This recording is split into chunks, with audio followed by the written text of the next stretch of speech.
Ова е автопортрет на жена искористена поради сексуална експлоатација, а долу на подот се наоѓа ќилим направен од облеката на жртви на трговија со луѓе.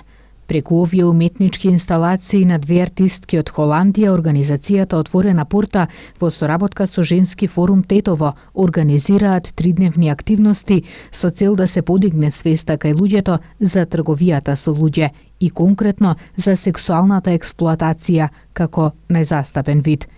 Она што го правиме овие 3 дена, во суштина вчера беше отварањето на самата изложба.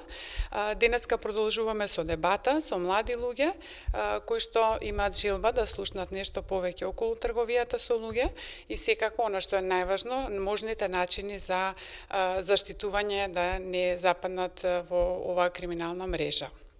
Во однос на самата изложба, како што можете да забележите, значи таа е составена од 3 дела, каде што едниот дел е видеа во кои што се раскажуваат вистински приказни на жртви од трговија со луѓе заради сексуална експлоатација. Вториот дел е маските кои што се насликани од самите жртви на трговија со луѓе, кои што ја раскажуваат својата животна приказна, и третиот дел е секако ова што ќе го видите долу, тоа е еден килим кој што е направен од облека на жртви на трговија со луѓе, кој што од една страна символизира црвената боја, односно асоцира на принудната проституција, но од друга страна она што е поставено е во суштина како ние газиме по жената, по женските права и како ние се грижиме за нивно реализирање.